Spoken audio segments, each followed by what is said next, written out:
Hey everybody, it's Goots' Wrestling Pod. I'm your host, Ray Goots. We're still in 1999, January 24th, 1999. It's the Royal Rumble 99. And Kyle, I remember this day because the next day was my 18th birthday, and I had my first date ever with a woman, and well, she was a girl because she was 16, I was 18, and Twitter would call me a predator.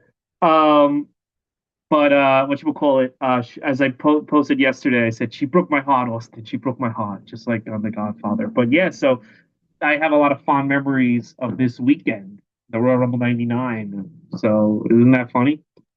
No, it's crazy. I wouldn't have said the age here. I would just assumed it was 18. Just the way people act now with age gaps, Oh, like the whole thing back now is insane. Yeah, I literally. legitimate age gaps, not like, they're 12 and you're 18. That's disgusting. You should be in prison. But 16, 18, like if the high school range, I always thought was not an issue, and all of a sudden it's a big thing. I've seen people trying to attack 17-year-olds for dating 18-year-olds. It's like a month apart. Anyway, Tell you, that's she not she what. was she before me. She dated a seriously dated a 19, 20 year old. So Yeah, no, it was bad. I remember there was a girl in my high school that like dated a 30-something-year-old, and like we didn't. I mean, we weren't mature enough to do anything about us. She didn't want us to do anything about it. I was like not even a friend. I was like just a bystander in her life. But that is something that a lot of men did, and those men deserve to get their ass beat and put in jail, not yeah, the faux thing that people are saying now. But that's not if how we you wanted to start this. well, here's the thing. If I turned 18 on January 25th, 1999. If I went up to her, said to her, "Hey, social media, which doesn't exist, is going to call me a PDF file if we hang out. So I'm going to cancel the date." Uh, because we had been hanging out like for a few months since November. She literally would have made fun of me and went to the whole school and said, "This guy's mentally ill." This is what he said to me. Like she just would have been like, "What the? He has an issue. He has major issues." But now social media would be like, "You did the right thing." But no, I mean that was even a thought in my mind because we were all in high school. So it's like, Yeah, you know, that wasn't a thought in anyone's mind. Like if you were 18, like freshly 18, and you were creeping on a brand new friend, not freshly, but like 18 about to go on 19, and you're creeping on a brand new freshman, that was not good. yeah, But that this what like, you're saying here, not a problem. Anyway, anyway, 1999. I remember not liking the pay-per-view that much then, and I don't, and I feel the same way about it now, which we can get into a little later. it, But I'm glad it was a good it, weekend for you back then. it was interesting. I was like, oh my god, this girl's could be my girlfriend. She was my girlfriend. But Hey, at least you got the date. there's more to come with her and the wrestling pay-per-views actually, which is kind of funny. So uh Hmm. what we'll call it. That's the cool thing something about wrestling is that like I can like attach life events to like some of these pay-per-views, you know? You know what I'm saying? So it's like it's not just like Yeah, the no, me it's too. not just like that's why it's so funny when people can't remember shows. I'm like, okay, but did you meet your wife like the day after WrestleMania 18? How do you not remember WrestleMania 18? Like, what happened at that one? What happened? Did Austin fight McMahon? What happened at WrestleMania 18? No, Um, when you're really into wrestling, your dates and your timelines just are so different. Like I remember one of my longest friends now, it was our first date then, but it's the same day that like I Sting debuted in WWE. To like well, yeah, November, things like that. yeah. November Well, 28th, I want to say, or 26th. the night before WrestleMania 20, um, was my first time someone from that I went to school with got married. It was his wedding. They're still Oh, married. nice. And then right after WrestleMania 20 was November 23rd. Oops. season finale of Curb Your Enthusiasm, where Seinfeld and Larry David go to the producers, or Larry David is in the producers, or something. Oh, So yeah. um, so yeah. So and then Caroline's had some major headliner, but screw 'em. All right. So really quick, before we get into 1999, which is what an amazing year for everybody. Let's talk really quick about WWE Unreal. I did not watch it. I have no interest in it. I did see a clip, and I gotta say, at the very least, Triple H on camera admitted that the heel turn didn't work. But Hmm. I really do think for like a new generation of fans, this is gonna be like their NWO didn't end on time or Goldberg lost the streak. John Cena says on air, and this is what gets me. John Cena says, Um, I wanted the main event. If you thought the main event was boring, that's what I was going for. And I want to be like, okay, buddy, if tickets were like $3, that's fine. Uh, you know how expensive? So I didn't go to night two because ticket prices went through the roof. So you're telling me at your final WrestleMania that people are paying a premium to go to, you purposely made the match shitty, or maybe you just like there's either two things. Number one, he's a liar. He doesn't want anyone to know that he was hurt or he couldn't go, and he had to like retrain for SummerSlam because SummerSlam match was way better. Or number two, you're a fucking idiot. You're a fuck. I'll tell you what, man. And when I saw that clip, I don't know if I sent you this, but I sent a couple of people. I go, this is why Hulk Hogan's always better. Let me tell you something about Hulk Hogan. All right, when he turned heel, he wasn't purposely having shitty matches. If he had a shitty match, it's because he had a bad instinct at the time because he was getting older and he was full of himself. He at least he was always, and including the Warrior match, was trying to give fans a good time. It's just that his mind was warped because nobody told him you're a fucking idiot anymore. How fucking dare you? I purposely want you to have a bad time. Well, I'm purposely never buying any of your shirts again, you fucking idiot. What do you think of that? What did you think of that John Cena quote? I just couldn't believe it. I think with that and Unreal in general, you can call it a con if you want to. They since this is done so much later in advance, they can write the narrative whichever way Yeah. they want. So John Cena being like, "Oh, well, we meant for that to happen," or like we John wanted to make this heel turn that way to kind of take the heat off of creative. And then we all realized it wasn't working, and John was flexible, and then blah blah blah blah blah. All of that can be bullshit. We don't know.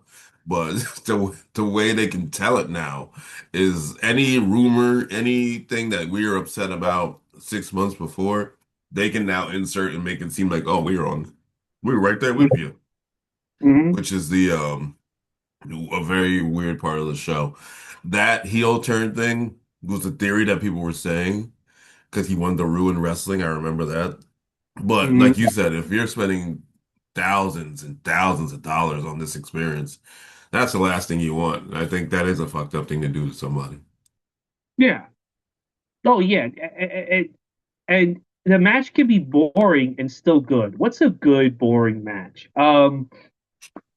I'll just okay. Here's a good boring match. If they told me we tried to make this boring on purpose, I'd be like, well, okay, well, wasn't that offensive? Randy Orton Triple H WrestleMania 25. That's how you put on a boring, entertaining match. If that makes any sense, I know what you because I didn't mean. That one, I didn't like that one very much, but it was, like the Benedict John Cena Cody at the WrestleMania. yeah, it was.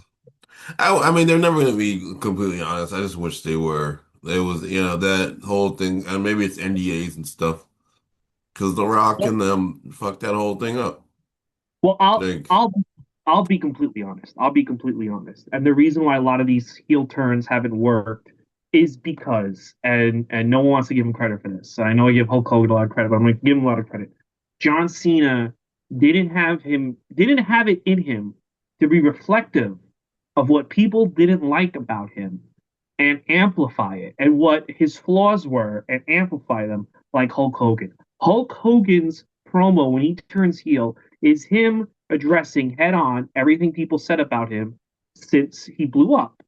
And you have to have a level of self reflection, you have to have a level of vulnerability, and you have to have a level of confidence too. All these to go down that road, to throw everything away, address all your flaws, and be like, you know what, you were right about all my flaws. I am a piece of shit. Now I'm gonna fucking kill you. Um, and I don't think John Cena had it in him. I don't think Austin had it in him. I don't think Goldberg had it in him when they did these heel turns. And but the thing about it is like nobody was saying shit about Austin when he turned heel, like they were saying about Hogan.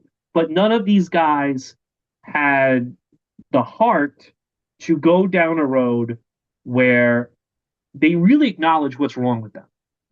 And Hulk Mhm. Hogan lost that years later. Obviously, he stopped acknowledging what's wrong with him when the tape came out. But I just think John Cena, he couldn't acknowledge why people didn't like him, and he couldn't be vulnerable. What do you think about that? I think there's a lot of other things in play that weren't in play with Hulk Hogan, and even to Mm. an extent Stone Cold back then. John Cena is a big movie star. John Cena is the Make-A-Wish guy. John Cena's A, B, C, D. Him going full-blown heel is detrimental. That stuff that people were mad about 15 years ago, it's still detrimental to the John Cena brand. While Hulk Hogan back then, he was making movies and he was still seeing Make-A-Wish kids, but it just wasn't on the same level. Yeah, Same with Stone Cold Steve Austin. So I think they were very hesitant, which is why they didn't change any of the music. They also wanted to sell shirts. So the last time is now shirts, socks, all that. So don't change anything about him so we can still sell the shirts. This is my theory, of course. Sell the shirts, sell the merch, sell all that stuff, and have our cake and eat it too. But it just did not. It didn't click. It didn't click at all. And also, I think he had to wait 3 weeks for John Cena to finally say something, if I remember correctly. yes, and then And then he just yelled. even to his own accord, he was like, "I did a bad job." And you're just like, "He had 3 weeks. You built this up for 3 weeks." Yeah, yeah. Well, the other thing too is like I know they sold the shirts. They were hesitant to make new shirts. Like if I'm sure Fanatics had like we have to. We've already produced these shirts, and you have a contract. Yeah, no, they're already made. They're gonna get Well, sold. but at the same time, it's like I would argue that Hulk Hogan's T-shirt money went through the roof when he turned heel with the NWO. I mean, the thing about it is that like I think a lot of people are nervous about turning heel because they're going to lose money, and it's like, or like we have to make new merch, and I have a look. I mean, I will almost guarantee you that Hulk Hogan's T-shirt bonus in 1998 was higher than any other year of his life. And it's just you have to, you have to. And they This is my also didn't make they made a lot of those shirts. I Those know. Well, John this Cena is the shirts. They Hulk Hogan didn't have as many, but yes. this is my advice to newer wrestlers. They go, well, this is my advice to Oba Fett. This is my advice to Oba Fett. Okay, this is gonna come a time 10 years from now. They're gonna fuck them. Well, they already fucked them. You have to be willing to throw everything away. You have to be willing to be like, I'm not gonna do that walk anymore. You have to. Mm. You have to because there is so much more money in going down a new road when you turn heel. And Cena just didn't have the confidence to do it. You have to just be willing to throw it all away and reinvent yourself. That's how you become a legend. That's how you get on TMZ.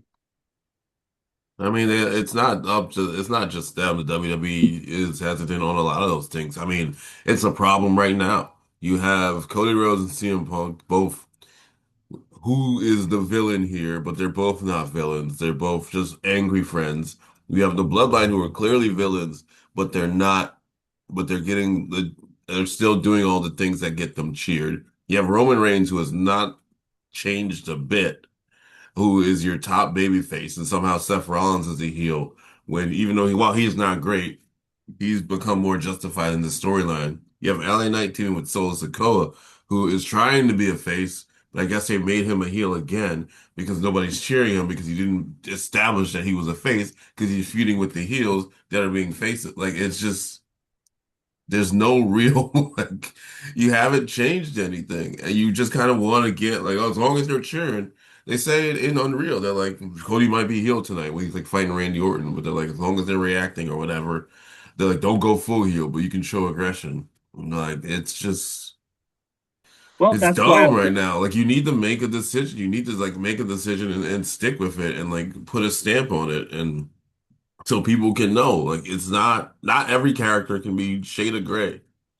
Like even when Austin was quote shade of gray end quote, he's teaming with fucking Mick Foley. Like you knew you knew was a sign he aligned on. He wasn't yeah, teaming with Jeff Jarrett, you know? yeah. I mean, yeah, you're right about all this until they It's just not a good show lately. It's just not a good show. So No, across the board. Honestly, Raw this week, the Raw on Monday was one of the worst Raws I've ever seen in quite some time. Nothing happened. It was very uneventful. Zero women's matches, and that I mean, you can go online and people will tell you all about how much they hate that, and I agree. And I it ended agree. at 10:15, which is crazy because they had those like Netflix only promos. And Lyra Mhm. Valkyria was one of them with like Sol Ruka. If you're ending your show early, which normally ends at 10:30, and you're ending it at 10:15, you don't have time to put the girl who just took Bailey out, maybe permanently, on your show that you're ending early. Like what the No, what the how like would you do that? logic? It's just like what is the problem here? I don't it There's just a huge disconnect. Unfortunately, that crowd loved every minute of that show, so then they can go back and go, "Oh, we're doing fine."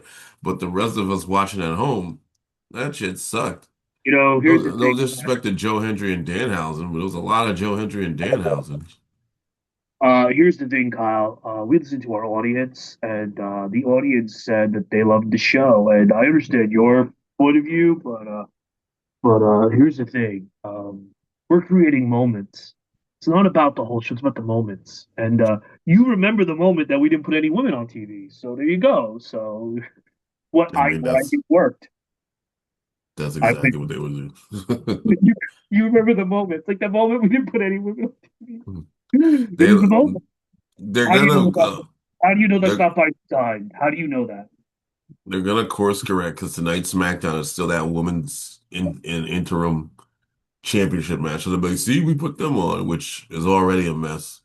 Because You why know, would you have Tiffany Stratton, your U.S. champion, in the women's ladder match for the world championship instead of giving her a feud? Also, why would you have Charlotte and Jade? If you need big matches for SummerSlam, why would you have Charlotte Flair and Jade Cargill not have the one-on-one match that you've been building for months on a show that desperately needs matches and tickets sold in a week? But what do well, I you see, know?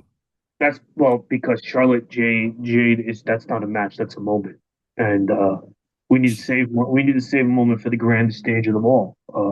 We're trying to tell a story here, and if we get right to you go to see Avengers Endgame, and they did defeat Thanos in the first 5 minutes. Anyway, if you go to see Spider-Man Brand New Day and he kills the Hulk 2 minutes in, I mean, what's the rest of the movie? So there you go. I win again. I'm always right. I have 47 Uh, riders who don't do anything but stare at me. he's always right. And I'm giving him the benefit of that. It's harder. It's a harder job than we all think it is, but it's just sometimes you guys make it look like it is. You're just You know what fishing a the barrel. funny, the funniest thing to me was watching it. Watching a little clip is Seth gets injured, and they they have the writers react like fucking the president got shot, and they wipe the court down. And I just want to say Oh, to that was so funny. I I was just want like, to what about all the other plans? yeah, how does that affect Joe Henry and our Yeah. team? I Uh, guess, well, I um, guess we're gonna not push the machine guns now. I, I I gotta say that they would hate me there because I would just be like, this. Who gives a shit that he got injured? This guy doesn't add a single ticket sale. Who gives a fuck? Like, I mean, they would have fired you like day one. but I'm right. No one cares. Like, you could literally fire him. You should fire him that he got in. Let him go to AEW. You should let him show up I'm telling you this. You can say to Seth Rollins today, you're out. You're out. We're not honoring the contract. You're a free agent. And he could show up at whatever the fuck is Sunday and like pin he could join the match with Kevin Knight, pin Kevin Knight, win the belt. It's not going to affect WWE whatsoever.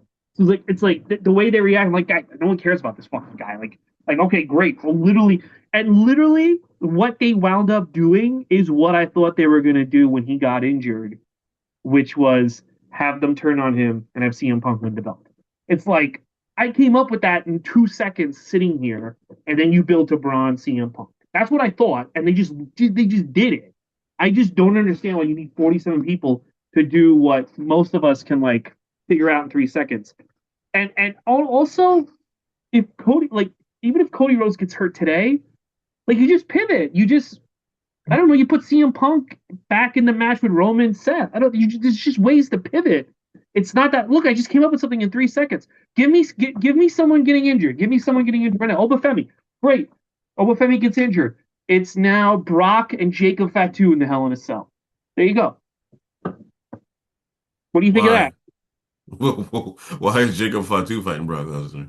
Because Paul Heyman issues an open challenge and Roman Reigns comes out. Roman Reigns is like, I still haven't gotten revenge on you for what you did to me, so I'm going to send my man.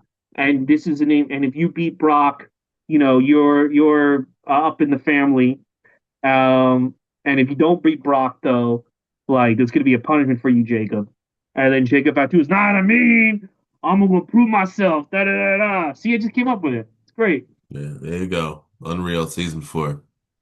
I mean, that's all you gotta do. Jacob Fatu. Okay, Brock Lesnar gets injured. Great. Brock Lesnar's injured. Okay, awesome. Obafemi is put. Obafemi's like, since Brock is injured, I got my title match back. I'm in the Seth Roman match. It's a 3-way. There you go. Solve the problem. Yeah, I mean that probably would have happened. Shoot. Roman Reigns dies. I don't know. Sorry. All right, Roman we're Roman going Reigns gets crazy. injured. The title is held up. Roman Reigns gets to decide who is going to fight Seth at the pay per view. It's going to be main event Jey Uso. There you go. Jey Uso versus Seth Rollins at the pay per view. There's nothing Yeah. you can throw at me. I can't come up with a solution. But then they don't have a show. What do you mean? Then they don't have an Unreal. If you solve the problem in 3 minutes, I they mean, don't it's, have an it's Unreal. everyone. The whole card is wiped out. Great. We're gonna do. Just Look, bring up NXT. everyone is injured. Everyone on the roster is injured, including Joe Hendry. Great. This is what we're gonna do. We call up TNA, we get the AAA guys in, and we call up Tony Khan, and we do a Worlds Collide thing at SummerSlam. The main event, Nick Nemeth versus MJF. There you go. I solved it. Not Yeah, that hard. I don't think that was that easy, but but go for it. The main event is Nick Nemeth versus MJF. I'm just sitting there, being like, "That's the I main mean, event." I mean, people would watch it. You don't think people are Uh, gonna watch it? SummerSlam? If everyone's injured, everyone. yeah, no, people would buy tickets. But Angel hey, what are Garza's we gonna injured. see? Angel, everyone somehow Angel, gets yeah, it'll be AAA. They do their Worlds Collide or whatever they're doing. But speaking El of Grande their, Americano, El Grande Americano versus Jeff Hardy. There you go. they announced WrestleMania weekend. WrestleMania 43 is all in New York City. The whatever the American version of WrestleMania 43, which is an NXT and some type of AAA thing. Chad Gable is injured. Replacing him, Ludwig Kaiser. Doesn't even acknowledge that he was Grande Americano. There you go. No, yeah, I'm good.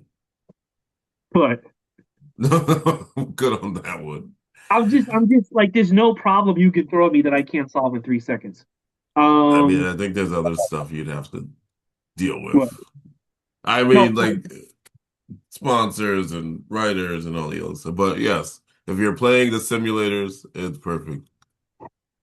Okay. All right. Sponsors. All right. Great. We'll have Louis Kaiser be sponsored by the Donner Pita guys. He's German. He wear the little logo on the butt. There you go. All right, there you go. Millions of dollars.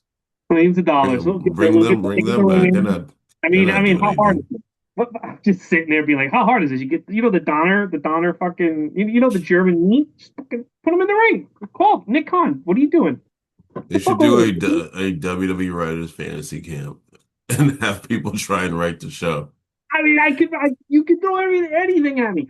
A portal opens in 1998. Goldberg All steps out. right. Nope. All The hot right. time travel.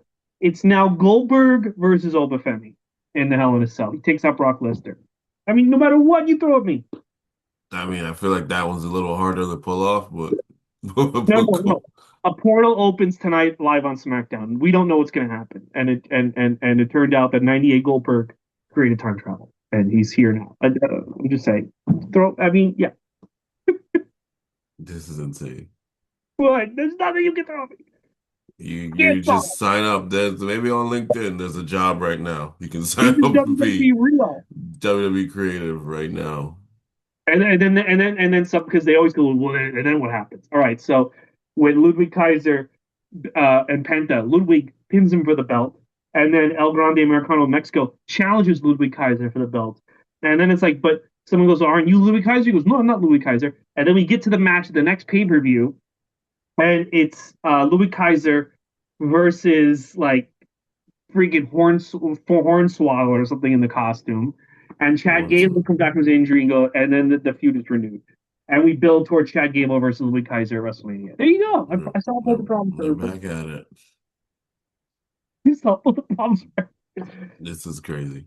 I don't know why you need 47 people. I can just do all this myself. Injure everyone. You know what? Freely in the back. Just give me someone random. Have them fall down before SmackDown. I'll rewrite the whole show myself. Sign up. Go online. Sign up and join the writing team. No, because I know that I can give a 5 month plan, and Triple H Mm. goes, it's not that easy. But no, we can't do that. So instead, what we're gonna do is we're gonna film ourselves looking worried that Obafemi got injured. We're not gonna do uh, just because a time portal opened, the 1998 roster is coming through. It's not that easy to build a dream match card. I think we're gonna have Austin on the pre-show. He's just gonna do that. They would have us on the pre-show. I mean, a couple Austin. years a couple of years ago, they had announced the attendance last year. I was so upset. I was like, what a waste. No, that's a good position for him because he He likes also almost killed that guy, but killed that woman, but it's all right.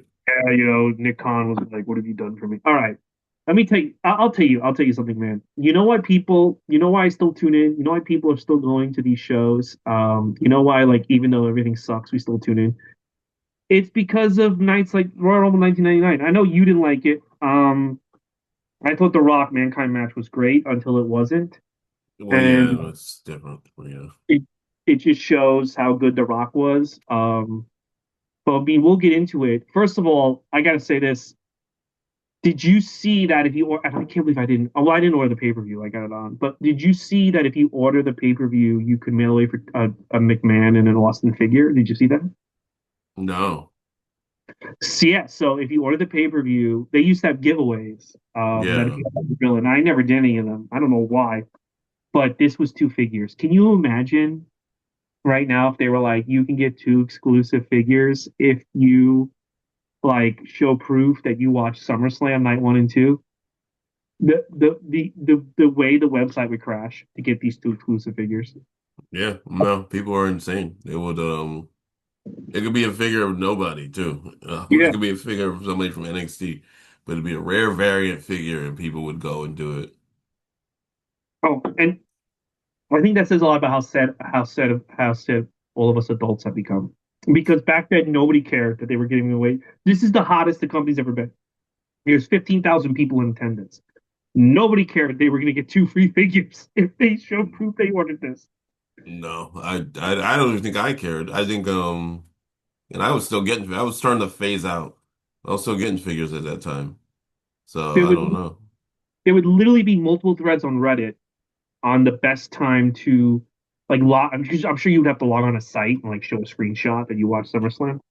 There would It'd literally be be threads. Photoshop screenshots, it'd be AI Yeah, screenshots of like detecting your fucking I don't know, your Roku app or something. Yeah, and they yeah, explain it would be like like men our age livid that the figures sold out before they could get them.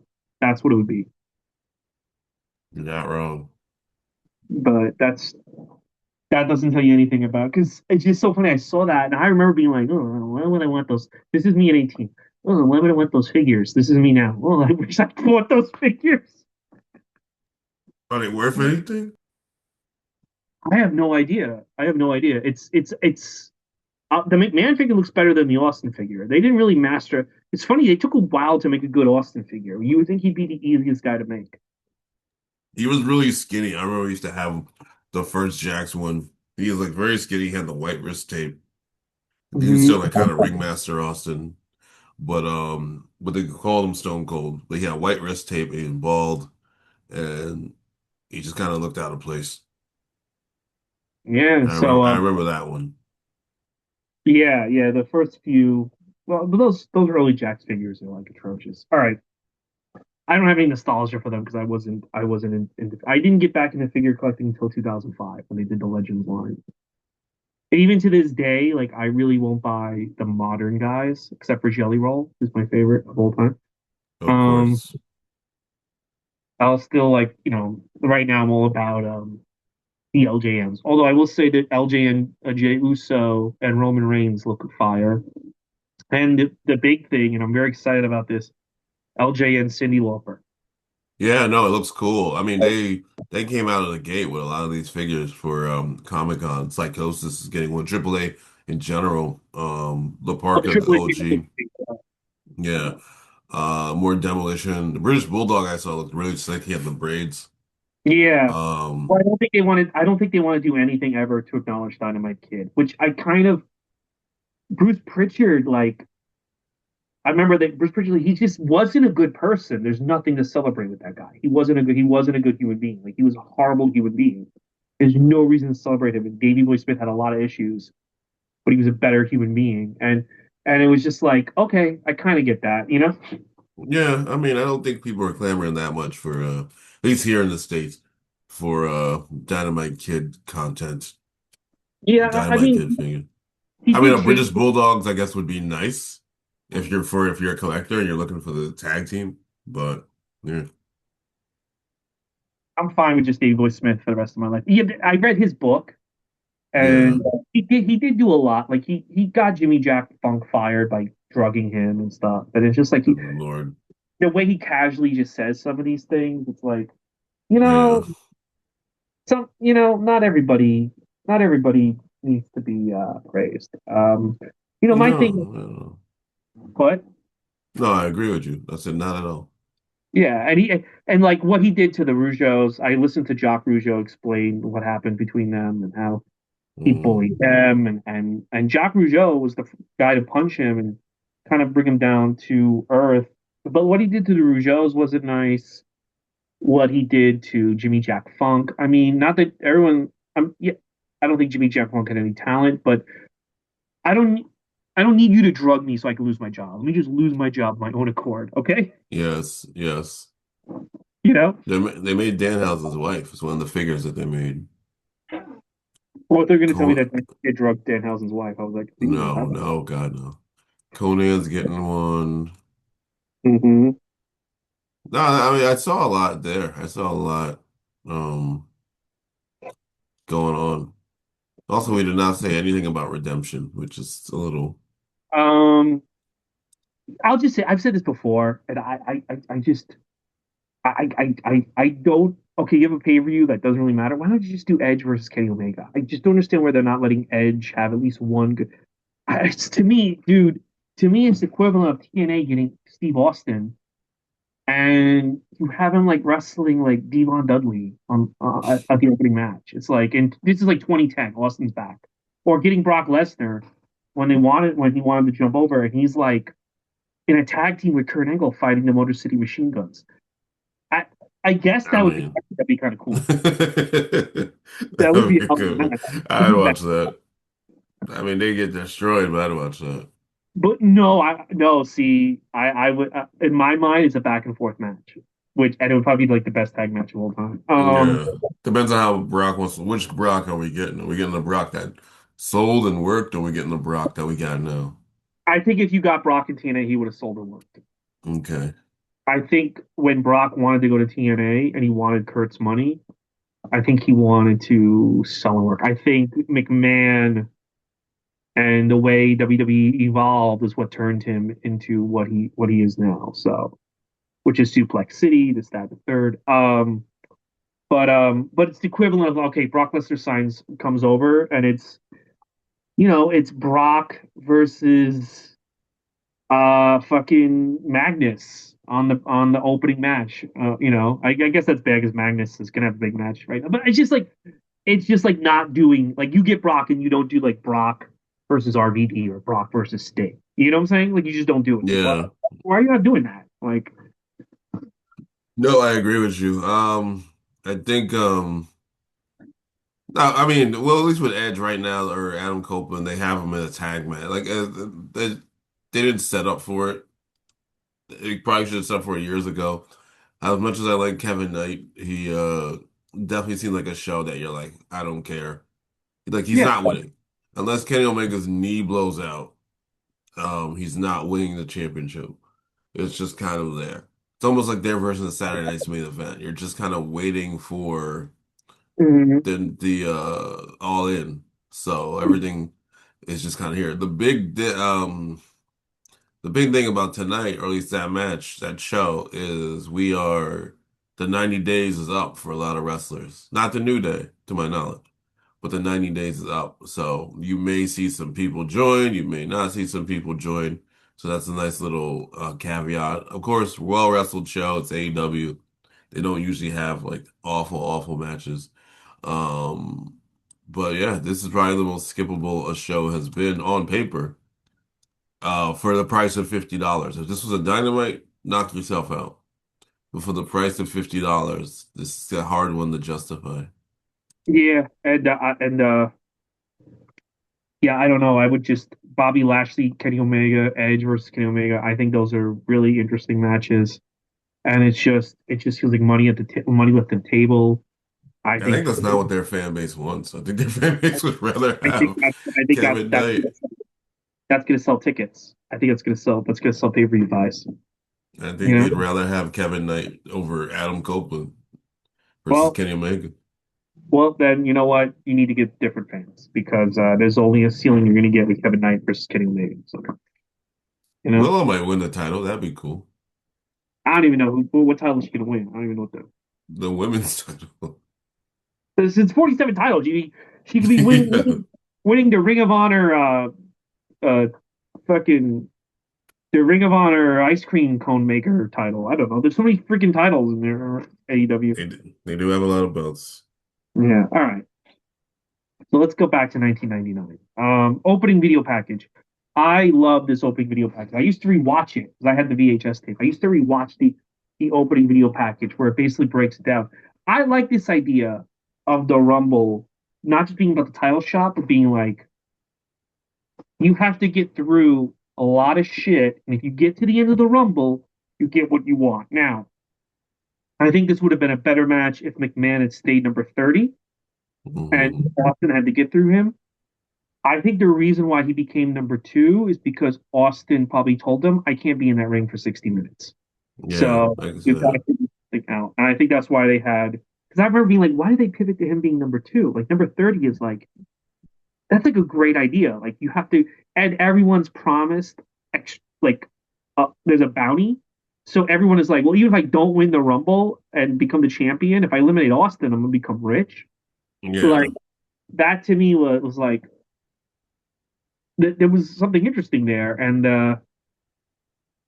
they didn't do much with it. What did you? I like the video package, but I do like that idea of the hero has to get to the end of the Rumble to get what they want. Not and if they win the title shot, that's great. But they also have another goal. They have like a final boss to get to. Like it'd be great to do that with The Rock. Now, if The Rock was number 30, and someone had to get like I can't even lay a hand on The Rock unless I make it through the Rumble. I don't know. I like Mhm. that idea. What do you think? Yeah, I mean, they did something similar 10 years ago with Roman Reigns when he had to defend the title in the Rumble. It just wasn't as interesting. But which is crazy because the talent pool is way better than it was in 1999. Yeah, yeah, yeah. But but no, it's a good concept. It was always I like the idea of it. I like the concept. I think you're right. There was no way that Stone Cold was gonna do 30 guys. So they took him out. They, had him knocked out, quote unquote. And then you do the big, oh, come back and things like that. Vince being number 30 would have been cool, but I think it worked the way it worked. But it definitely would have been cool. I do like the $100,000 concept too, the bounty, because even baby faces like Triple H and Billy Gunn and the Road Dogg are like, we all want that money. We want the title and we want that money. But like, so you see, and it happens in the Rumble, Billy Gunn gets booed because he attacks Austin because he wants the fucking cash. So like, it made sense. It had people that you liked, also having to work with the corporation or work with Vince McMahon, Mr. McMahon, because $100,000 is a lot of money. Yeah, and yeah, I really give me your whole year. I really like I want them to do it again. I want them to do it again. And I don't know if it is The Rock, if he's gonna wrestle again, but or like even it'd be kind of fun, like somebody's like I want Cena at WrestleMania. The story where Cena's like, I'm retired, I'm done. And the guy keeps and finally Cena goes like, okay, if you make it through the Rumble, I will be number 30 and I'll come out. And then you can get your hands on me. Just something like you have to get this goal at 30. It can't just be like the Roman Reigns thing. There was no goal to get to at 30. He didn't know Triple H was number 30.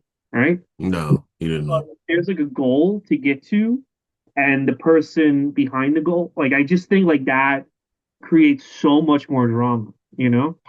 Yeah, no, I mean, you would need some, especially with WrestleMania coming up, you would need some drama. I don't know, I can't even tell you what the main events are going to look like. Roman Reigns over, I mean, you can do it with Roman and Oba if you want to go and do that again. But again, they're too scared to make somebody a heel or a face, so you're not going to get that kind of drama. But there's. It would be cool to see again. It would be cool to see something. It'd be cool to have like real stakes. And right now, it does not feel like there's any real stakes. Even Seth Rollins, Roman Reigns, but they're trying to give you a 15-year history, which, like, on paper makes all the sense in the world, but you just don't care that much. Like, you just don't. Yeah. Also, John Moxley's not there, which is a big asterisk. Oh, he's not at the pay-per-view? I mean, he's not at the WWE. He definitely won't be at the WWE pay-per-view, that's for Oh, sure. he's not WWE. Yeah, yeah, yeah, Yeah. Like he's just like, oh, this is our history. I'm like, hey, there's another guy here that we all know that you can't say. We all know why you can't say it, but it hurts the build. What we do, that's what we do. We hurt the build. Yeah. All right. And maybe if everybody played nice, John Moxley could have showed up, but that's not what they do. Um, I will say that Michael Cole is still horrible. So at a certain point during the show, I Michael mean, he's Cole gonna be goes, horrible for a long time. "Oh yeah, I mean he's horrible still sometimes, but he goes like only one other man has made it, has gone from number one and won the Rumble, and he didn't say the guy's name. So for a second, I just went to was it Flair because I'm like, why are they not saying the guy's name? It's Shawn Michaels. Why wouldn't you say Shawn Michaels is the only guy to do this? He's still with you. He was just literally on your TV show, but he the way he like kind of like won't say that it's just because he stinks. You know, he's Yeah. great. He's everything we care about. No, it's a bad one. Yeah, I don't know why they didn't say Shawn Michaels. They mentioned him in other stuff.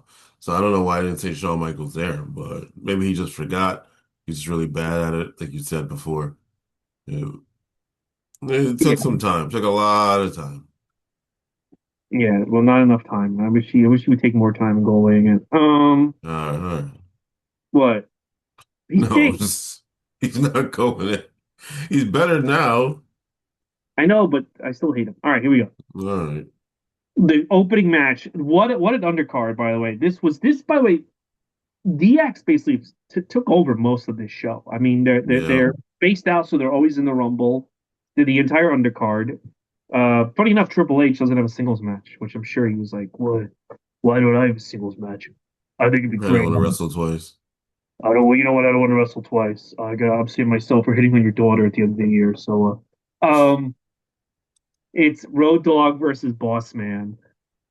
You know, Sure, you so love that. yeah. I will say that Road Dogg as a singles is better as a tag. I think when Road Dogg's a tag, he gets lazy. But I'll tell you why this match was good is mainly Boss Man just kind of whooping ass. I think Boss Man realized, all right, he fucked up the run in November. His push is kind of lowering. I think he's like, I gotta show that I can still go in the ring, and the Boss Man wins. This match was okay. It was better than I remember, but it was mainly good because of the Boss Man, which is hard to say. But I mean, it wasn't the greatest. What did you think? No, I mean it was there. It was fine. I'm looking at the shows, or halftime heat. There was a dark match between Christian and Jeff Hardy, which is crazy to think about now. At least Yeah, even 9 months down the line, 10 months down the line. But it got the job done. Boss Man got to look like a tough presence, which he hasn't in a little bit, despite being a tag team champion. And the Road Dogg gets the crowd hype. This is when they kind of started to wean off the New Age Outlaws and give them singles runs without officially like breaking them up, which debatable, but it was fine. It was fine. Yeah, no, it's fine. And he nothing Awesome Man actually. also, by the way, is he's the next Dark Side of the Ring, which I didn't know his life was so tragic. Oh So yeah, I'm curious to see. I know he died extremely young, yeah, but I'm interesting. curious to see what they do with him. Yeah, yeah. I just figured like the most controversial thing with him was like he had the Confederate flag on his shit, which Yeah, tells you what he really how he really thought. I thought that was like probably the darkest thing. But other than that, I've heard that yeah. he's a nice guy. Like he really went out of his way to be nice to everybody. So Yeah, no, everyone had nothing like I think they didn't really have bad words to say about him. Yeah, the Confederate flag, the Georgia flag, I used to have a bit about it, but maybe I should say it again sometime. But yeah, I didn't know. But this one, based on the trailer, they talk about the drug issues and like that's probably why his heart stopped so early. So it was gonna be like that, it seems like from the preview. But you get to hear from his family and I'm curious. I'm curious to hear this one. It's like the John Tenta one, which I mean he didn't do drugs, but you don't think that somebody that you saw for so long had a decent amount of tragedy and I'm I still curious. want Yeah. to. Have you ever done Rick Rude?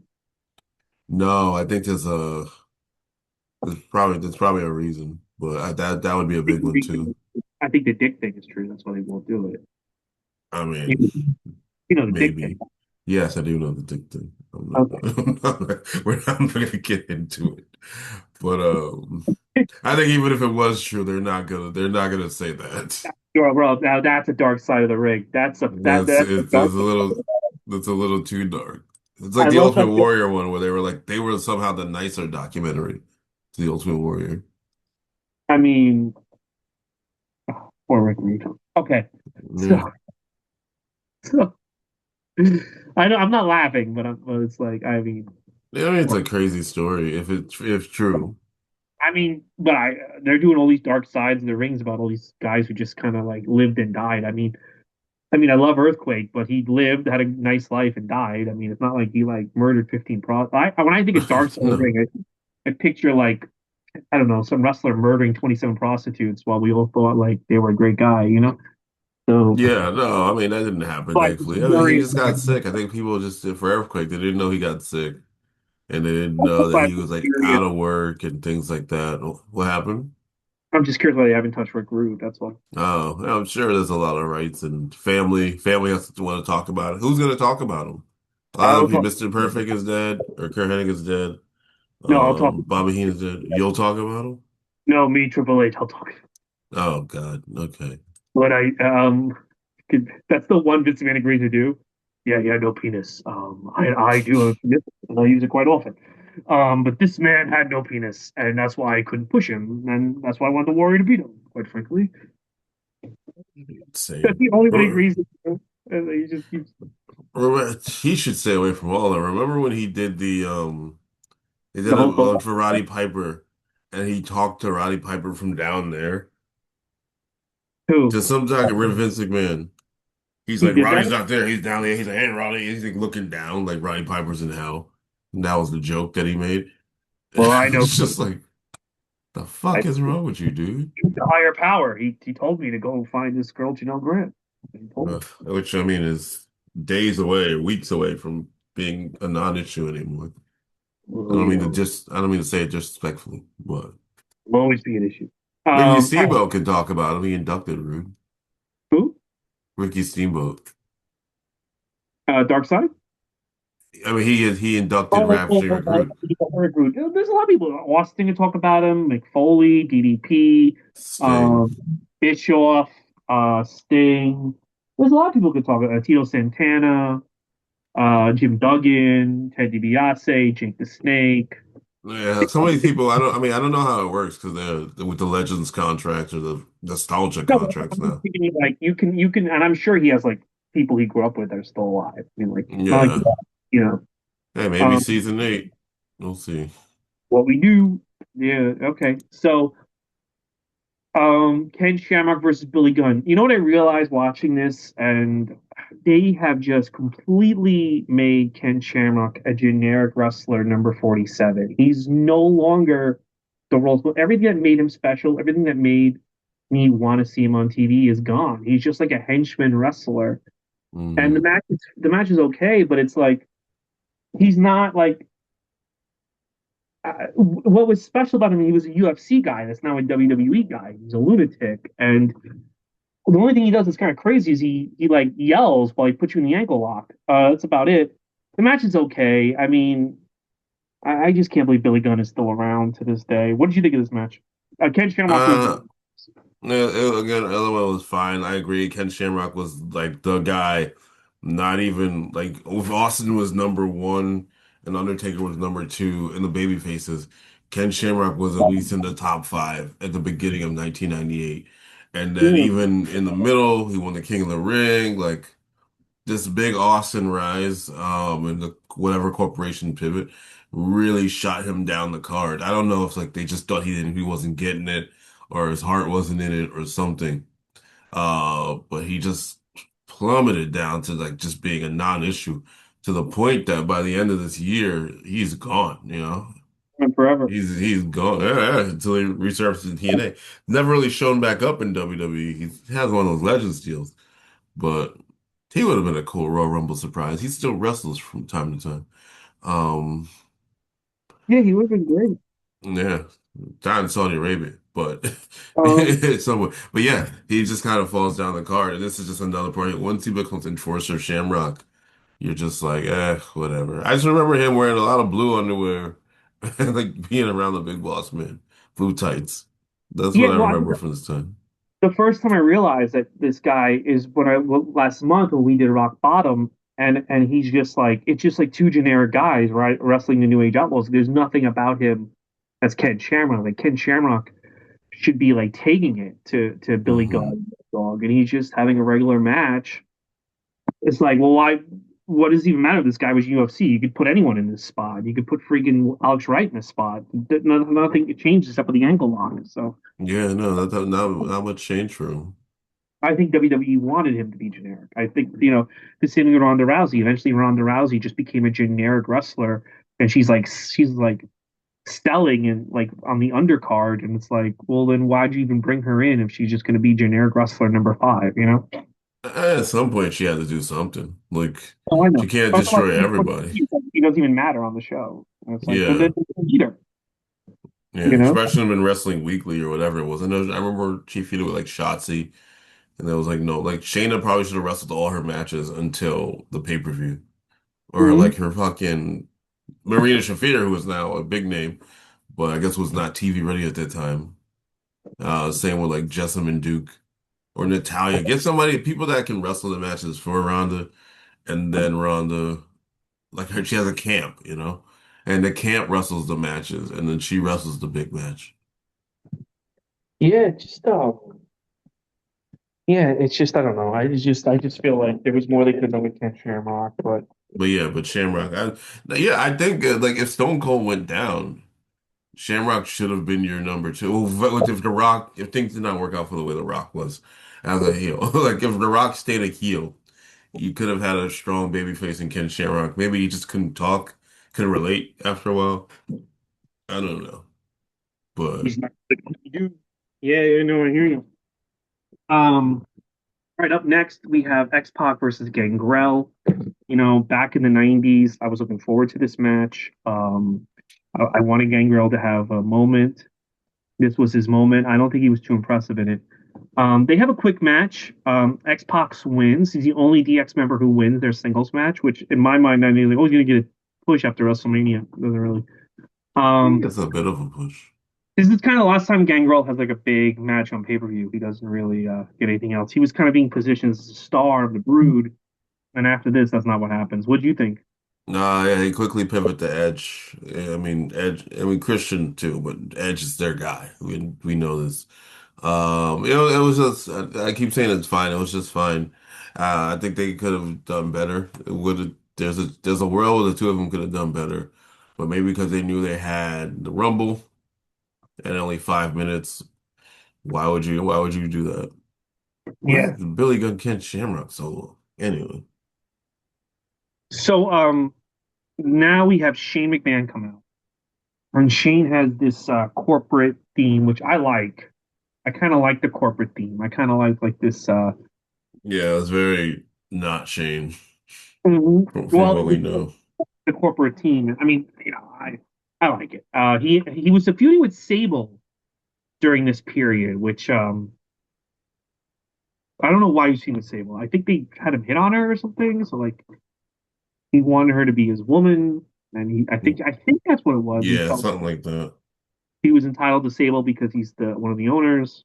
Anyway, Luna comes out. Luna looks real. Her body looked really good in this. I thought as an observation. Sable comes out, and they show Sable getting a backbreaker on a Raw, and either she was a great seller or the move didn't go the way she wanted. I think this is where she started getting annoyed because Hmm. they're making her do like real moves and getting real hits. She don't want to And wrestle. what she She don't want to well, wrestle. the thing about it was that she had Mark Merrill with her, so Yeah. Mark Merrill could protect her. And now I kind of feel like Luna Vachon her in a strap match, I don't think is the best thing for her. Mm. I don't know if I can prove this, but I wouldn't be surprised if Luna hit the strap a little bit harder than she was supposed to on Sable, you know? Yeah. Um, but Sable wins because Tori comes out and saves Sable. Tori is the stalker of Yeah. Sable. Um, and Sable touches all the four corners. This match is good, but I just feel like Sable needed her husband there and I feel like she loses confidence when he's not around. What do you think? Yeah, I think this is the start of This is the just trying to beginning. see Sable not sink or swim, but like trying to see what's left with Sable. They're trying to reinvigorate their women's division. I mean, the whole women's division is about Sable. You bring in Tori, who was a solid wrestler. Eventually they get Ivory and all that stuff. But Sable starts to fade away shortly after. They're trying, and Sable is in a situation that she was not prepared to be in. She was Hmm. not prepared to be the wrestler. I know she's the women's champion. It sounds silly. She was not prepared to be the wrestler. She didn't sign up to be a wrestler. She was not signed to be a wrestler. So now she's kind of by herself because I assume Mark Merrill's not on the road right now. She's by herself and she's in these ridiculous storylines where it's either about her body or the boss's son trying to sleep with you. It's a lot. It's a lot, and I think history is kinder to it now, but it's a lot to deal with at the time, especially for someone who did not sign up to be in this world. Yeah, and I don't think Luna is the best person The to book on the ring. 76ers. What happened? Sorry, I just came across my phone. LeBron is going to the 76ers. That's crazy. That's wild. I mean, who cares about 76ers? But it's crazy. I'm surprised, huh? They must have some deep pockets. With Philly, Yeah. I wouldn't be surprised if Philly is having a party. I Oh, was like, man, going, definitely. They'll um, definitely have a party. yeah. So I also think the reason why they're bringing in a lot of new women suddenly show up, and I think the reason why they're doing that um is so Sable can have opponents that aren't going to purposely hurt her, which I Yeah. think is a lot of what Luna's MO is. Yeah, no, And that's why she's there. yeah, and I think that's why Ivory shows up, Tori shows up. There's a couple other people that show up. Am I missing somebody? Tori and Ivory, but there's like a third woman that just shows up, right? Um, they bring back of course they bring back Mula and May. I think Yeah, but there's they're a not. third. They're not gonna. Or Well, I think Tori Luna's the third. were the main ones. Like Yeah. They're yeah, trying to figure out their division. There's not really much to figure out, but they're trying to figure it out. yeah. Oh yeah, And it's all about make Sable look strong. yeah. Oh yeah, the Reddit on the 76ers are going nuts. They're like, we're gonna get a championship. Hey guys. That's man. Hey, this is not a basketball podcast. It's interesting stuff. But yeah, unless Dennis Rodman comes back, unless we're covering a Dennis Rodman pay per view. Oh, he's getting a figure. I like his figure. Oh, that's cool. Good for him. All right. these things are so expensive too. That's the thing. Like I'm like, there's no way I can buy these. Like I don't want most of them, but they're like $50. Like it's 30 Well, to that's fifty why dollars. I just like these LJNs because they're $25. Yeah, even that's a lot of money for a But even figure, so, but yeah, I bought four of them. I spent $100 that I really shouldn't be spending, and they're on my shelf. I lost Jake's Snake. The figure fell. nah, that sucks. No, it's your fault. All right. So now we get to the I Quit match, Mankind versus The Rock. This. So let me tell you something. Sometimes when I watch these pay-per-views, I'll like check my phone, or someone texts me, I go to the phone. This Hmm is how I know this match was good. I put the phone down. I got a bunch of texts. And I didn't even look at them because I was so invested at a hmm certain part of this match. Um, this match is why they beat WCW, and this match is I why. mean, they're already beating them. But I mean, like they kept beating them. This match is like Okay. well, this is one of the reasons why this company became $1 billion company. This match hmm until up until a certain point, up until a certain point in this match. Um, But this match has it all. First of all, The Rock is so funny in this match. The Rock has a moment, and I forgot about this. And this was like he takes the bell and he goes in commentary, goes, bells will be ringing, and then he hits the bell. Yeah, It's like yeah, this just the funniest fucking shit. And the thing about this match, man, is we've seen like I'll see highlights MJF and Adam Page are putting each other through glass, they're bleeding, they're this, that, and the third. This felt so much more brutal. This felt so much more uncomfortable to watch than those matches. It's just Mankind's top of his game. The Rock has advanced over the years since the beginning of not even just think about how far he's come since Survivor Series 96. He has advanced at such an alarming rate. It's insane. It's yeah. insane. I can't like can you imagine Dominic Mysterio in 2002, 2022 having this match? That's essentially what The Rock is doing. He's Dominic Yeah. Mysterio 2022 having this match. Um the way that Mankind falls onto the thing and the lights go Oh out, my God, yeah. that's crazy. Um, then he handcuffs Mankind. He's hitting him with the chair. Um, I kept waiting for when I was watching it live. I kept waiting for there to be a twist, and I kind of put what hurts the match that there's too many. This is what hurts the match ultimately, and I think Beyond the Mat has made this match a forgotten match. WWE is never going to praise this match ever again. This match doesn't really Yeah. exist. Beyond the Mat hurts the thing, and I think the number of chair shots there should there should have been a twist in the finish where somebody gets the handcuffs off Mick, and hmm I almost kind of think that this match should have gone last mm because the ending could have been Austin gets the handcuffs off Mick, right? Yeah.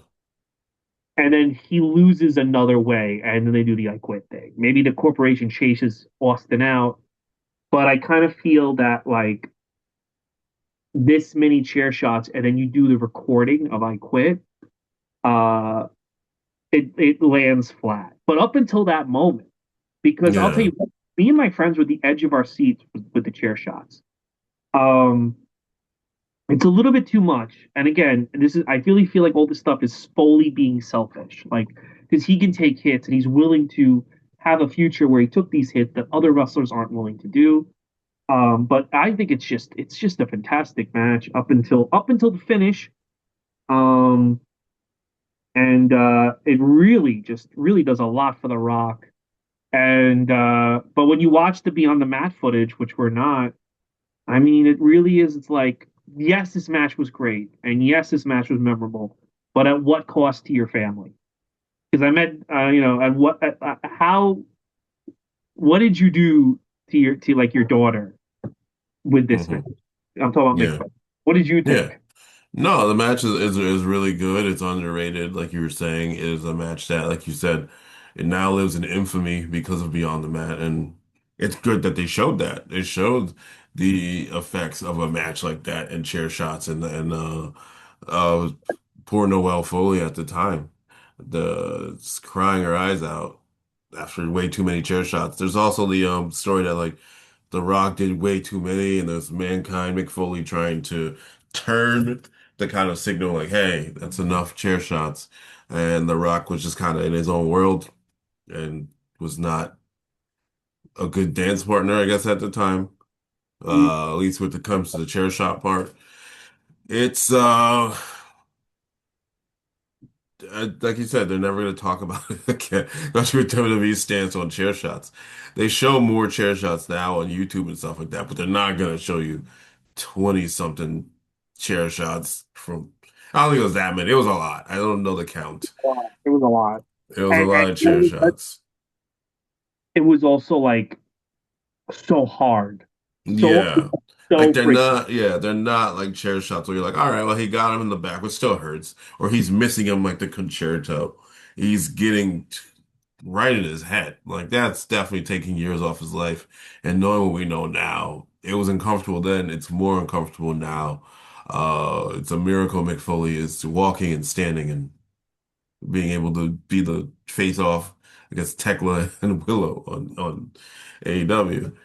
But no, it did wonders for The Rock. I think the I Quit. I don't hate that that much. I don't hate that that much.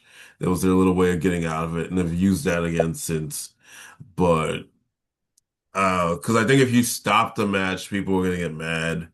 And then you have WCW who could probably like clad hand some bullshit. I mean, we don't, that's what they really cared about back then. Making sure WCW or ECW didn't get a one up. So if you don't deliver on your promise, they could have had an I Quit match with Goldberg and Scott Hall. I'm like, well, we delivered on ours. So they probably didn't want that. But no, overall, it's a good match, and I wish, maybe, yeah, you trim a little bit off, trim a little of that violence off, and it could be a great match. But also what you were saying about like this was more effective.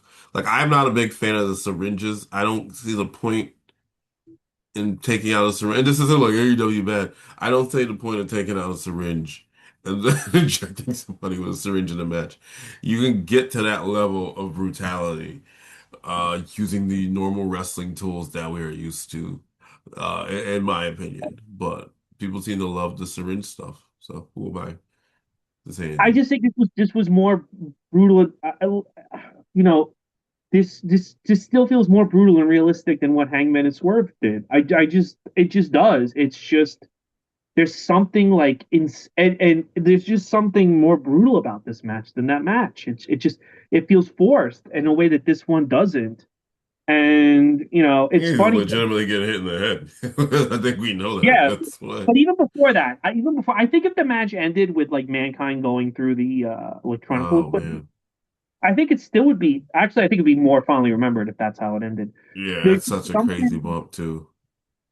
There's something so try hard about a lot of the Swerve Hangman matches, where it's like, I don't.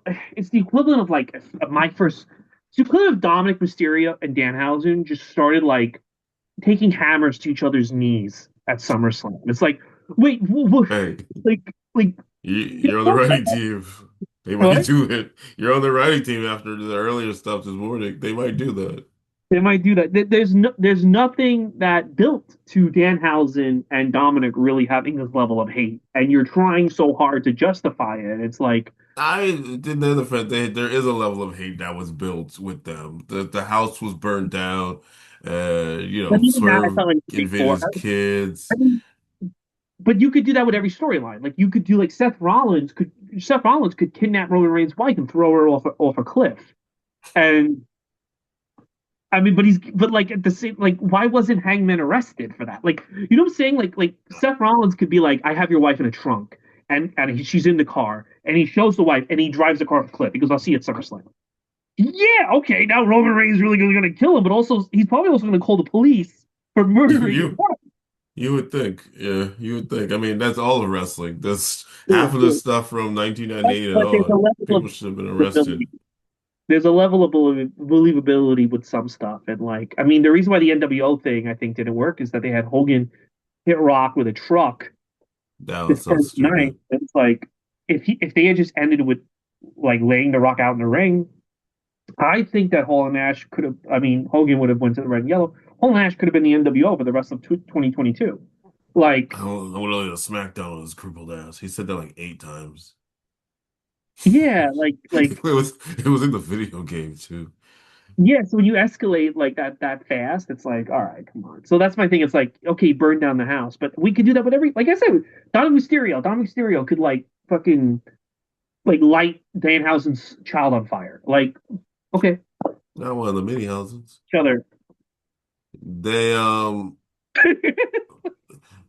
no.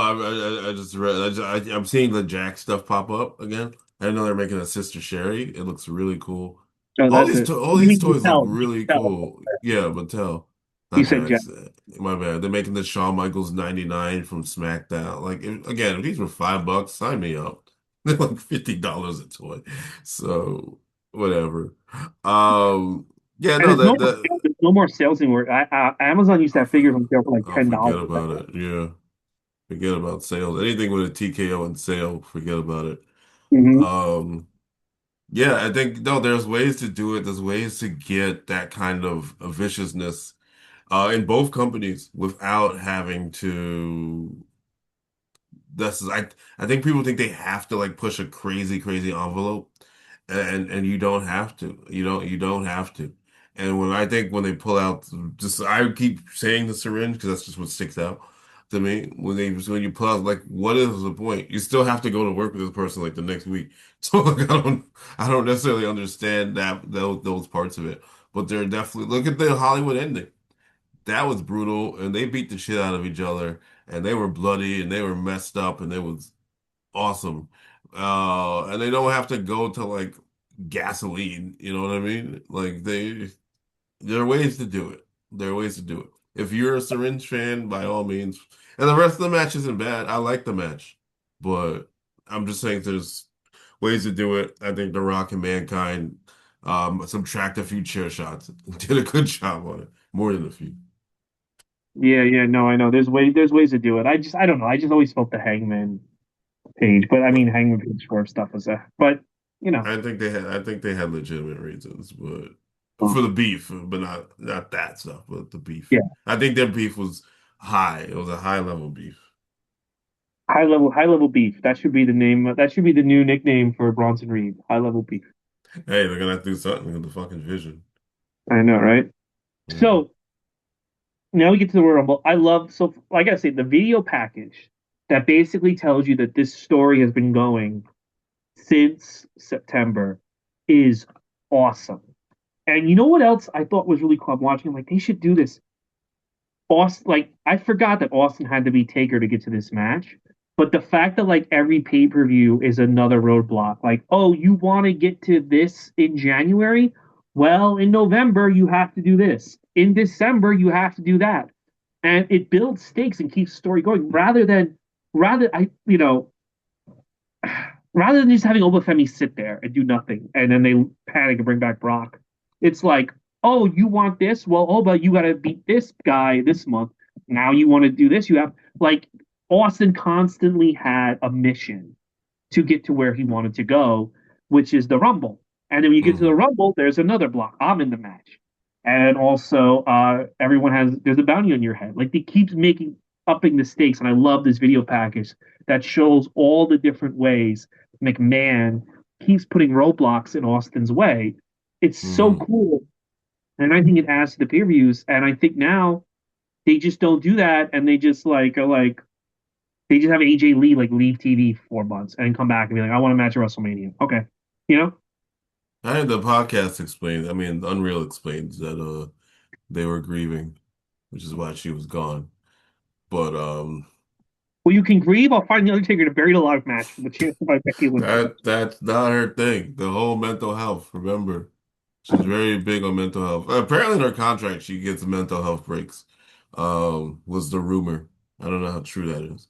But I think from post Survivor Series to the Royal Rumble is some of WWE's most like lazy work of the year Yeah. into the new year because the Royal Rumble should be what all anybody cares about from Hmm. after Survivor Series, and they do a terrible job of like building. They do like a month of nothing, which I understand. I guess people aren't watching TV. They're out. They're shopping. Blah blah blah blah blah. But the shit should still be important. Everyone should be trying to get into the Royal Rumble instead of just being like, Hmm. oh, Finn Balor. Everyone declared, yeah, like, yeah, this year they're like, sorry, Finn, you can't be in the Rumble. I already filled up the spots. Are you fucking serious? Hmm. Like, Finn Balor can't be in the Rumble because you're just giving people spots. So why are there not matches? Why are there not qualifying matches? Why is this not people's goal? Why if somebody doesn't qualify, why are they not trying to take that person out? Like, I don't understand. I don't understand why. Maybe because the Rumble sells itself, so they don't want to need to put in the work But as there, but a there should be guys who are specifically told you can't get into the Rumble, like in October, and then they're fighting to get to the Rumble. yeah. Like that is a compelling story because it's like the only way I'm going to get a title shot is if I get to this Rumble. And I've got to figure out a way to get to the Rumble. And then I got to win the Rumble. It's like, and I think like rather than just have like Roman Reigns talk about how much money he made the company last Tuesday, um, he creates something for the guys to promo about stories. And if Roman Reigns, especially, this would be great. Like if you start this night after SummerSlam, Mhm. Oba has a path to get to get to Roman in the Rumble. This is what I would do. This is what I would do. No one's gonna like it. This is what I would do. On Monday, this Monday coming up, Olafemi goes, if I win, Brock, you have to retire. And Paul Heyman goes, okay, but if Brock wins, you will never, ever, ever get another title shot. Right? Yeah. Brock wins. What? Okay? All right. Brock, hold on, hold on. Yeah, yeah, I'm listening. Roman Reigns says to Oba, Roman Reigns says to Oba, if you can complete all these challenges, if you can go through everything I want to put in front of you, I can talk to someone higher than Triple H and get you in the Rumble. But if you don't win the Rumble, that stipulation stands. But you've got to get into the Rumble. And then you start a journey through every pay per view for Oba. And part of the journey is at the Rumble, the show starts, he's got to beat Brock Lesnar. That's one of the goals. That's one of the things he has to do. Just like Brock had to beat Big Show at the 2003 Royal Rumble. So Oba every month has to jump through these hoops. And Roman turns heel during this. Roman is now McMahon. And Roman is basically and Roman puts like himself in the Rumble. I'm number 30. I have a bounty on your head. Like you do all these things and then so when you get to WrestleMania, Oba and Roman are head to head. Like Roman starts off as his friend, like I want to help you, and I think you should go for Punk's belt, not mine. But you have to do all this. You have to go through these treatments. I don't know. What do you think? Maybe not Oba, but there are definitely ways to do it. Especially like Oba would have to lose, like not lose clean. Yeah, If yeah. he lost I mean, clean, what's the he's an fucking point? example What because I do happened? feel like this is what they're really going to do. Oba's going to win, and he's going to do nothing until the Rumble. He's going to just kind of do nothing. They might even get bored and bring Brock back again, I can see that. and then he's going to He's win the he, Rumble. And then him and Roman Reigns are going to cut promos about how much money Roman Reigns drew for the company in 2021 for 8 weeks. So we get to he's either WrestleMania. going to challenge Roman Reigns after the match, Mm-hmm. after night two, even if they fight, even if they both fight each other night two. Um, yeah, I don't. That's what's the main event gonna be? Oh, it's going to be probably one of the nights CM Punk versus Cody. Yeah. So Right, I could see night two, you're start, especially with ESPN, you're starting night two with Oba Brock, the hour. Your first hour is a Hell in a Cell. Oh my God, crazy. And then And then at the end of the night, after Roman Reigns beats Seth Rollins, because I don't think Seth Rollins is winning, should win. He's not gonna win. You can have that match. If the match, see, I don't know if the title is still. Did he just delay his shot, or is it gone forever? I don't know. It depends on what rule they want to play with that. It's gone forever. They say it, and I think they said on the WWE recap show that it's gone forever. Which you can listen to on Sirius XM starting Monday. Woohoo! But all right. Well, if it's gone forever, then that's moot. But it should. If it's not gone forever, I would have liked to see him fighting Roman. Look, he's beat up from the cell. Roman's beat up from the match with Seth. Roman's probably more confident because he didn't wrestle a Hell in a Cell.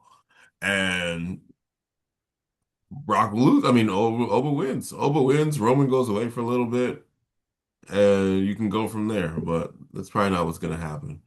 Um, Yeah, that's what I would have done. But I do think there should be more stakes leading to the Royal Rumble because when you get to the Royal Rumble, you're like, well, only two of these people are winning it. It's either gonna be Roman or it's gonna be Oba. It's either gonna be this person or that person. If like a Carmelo Hayes is doing a storyline where it didn't have to be Carmelo Hayes. With 2016, they did it with Shawn Michaels. Shawn Michaels needed to win the Royal Rumble. And I remember how upset everybody was when Shawn Michaels did the thing and he's falling off and he barely can grab the rope and he falls out. Everyone's like, oh no, they're like devastated because you made a story that why Shawn Michaels needs to win the Royal Rumble. And when he doesn't win, you're like, shit, that sucks. And then you get the Edge surprise, yay. But if you give people reasons to want to win the Royal Rumble, men and women, and you build to that, people are gonna give a shit when that person's music hits. Because first of all, we'll know what their music sounds like because they'll be coming out every week. And second, like it just makes it more interesting. The Royal Rumble, my favorite pay-per-view, has not been interesting in a very, very long time, and it's a no-brainer that it should be an interesting show. Yeah, it is. I mean, now they just think it's because the Rumble it's interesting, and it's like, no, It it's took you away got all to the do fun stuff in it too. Yeah, you got to do stuff. No, I don't know why they hate surprise. They always tout the surprises, but surprises like Michelle McCool Oh, again. probably because half the surprises couldn't wouldn't fly to Saudi Arabia this year. So I mean, it's been a couple of years now. The same, like I feel like they haven't been that exciting. I don't want to Triple H. I don't want to rely on surprises. The biggest surprise is that I'm a great guy. So, Stop saying but it. That's one thing. If you're not gonna rely on surprises, stop saying that. if you keep hinting that there's surprise, then there's no fucking surprise. Yeah. So now we get to the main event, and I'm gonna say also something. I know we're not supposed to praise this guy, but fuck it, I'm gonna praise him real quick. Vince McMahon has gotten wrestling really fast. I mean, Oh, I as mean, as a performer. as a performer, yes. When he walked out to the ring and all this stuff, I'm like, okay, this guy, like, I think we took it for granted, but it's kind of insane that this guy was just a dopey announcer and now like he's a performer, and like he's kind of getting it more. I mean, it would be bad if he didn't get it. If he didn't get it, that'd be kind of really horrible. But I mean, it's happened. what? I said it's happened. And the funny thing is like I going back to Dark Side of the Ring. Jeff Jarrett argues that like I own the company, so why wouldn't I make myself the top guy? And I'm like, okay, well if you're as talented as a performer as Vince McMahon, I agree with that, but you're not Vince McMahon. You're barely Vince Russo, so you got to go anyway. But yeah, McMahon, in terms of like moving around the ring and knowing what he can do, what he can't do. I think the great thing about McMahon in this era is he's a wimp. He's the guy who's not supposed to be in the ring, but Hmm.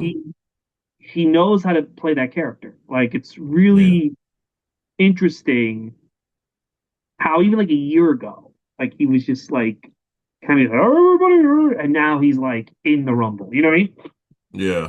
No, he's really transformed and did what's best for business, for lack of a better word, of becoming a performer, becoming an entertainer, being not afraid to take whatever that bump is, that risk is, piss himself on camera, whatever Mhm. stupidness he needed to do. to get this Mr. McMahon character to the next level and get you to want to see him get his ass beat by Stone Cold Steve Austin. Okay, so a lot happens in a short order. McMahon and Austin duke it out. Golga comes out, gets dumped out of the ring, and I'm like, damn, poor kid. Went from almost winning the 91 Everybody Rumble, come see the greatest show.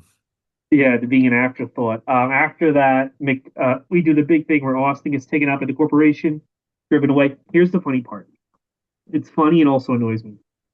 So Howard Finkel says 27 times, you have to get thrown over the top rope. If you go under the rope or between the ropes, you're not going to get eliminated. And Jerry Lawler keeps talking over him, which and making fun of him. But I'm like, no, he's Hmm. saying this many times because McMahon and Austin are going to constantly go between the ropes and out of the Yeah. ring, Yeah. and they don't want the crowd to think Austin lost the match and that it's over. Yeah. Like they want the crowd to know, hey, Austin has to go over the top rope. If he like Yep. leaves for 3 hours, he's still in the match.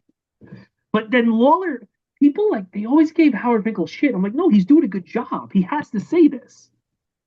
It's almost like they hated Howard Finkel. I don't know why they're always so rude to him. Oh yeah, everyone who worked there says they were malicious towards him, and I just and it's just like it's like guys like him made that company. Guys like his loyalty to McMahon and his like scouting. I mean, he used to watch every single show. Like so, like he would Yeah. watch like even in the 2000s, he would watch like Impact and Ring of Honor and write a report and write about who I think would be good here one day, who I think shouldn't ever be hired.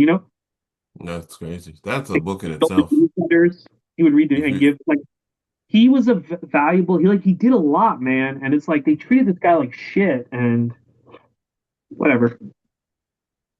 And yeah, he was a better. Listen, no one's ever been a better ring announcer than him. no, I No. agree.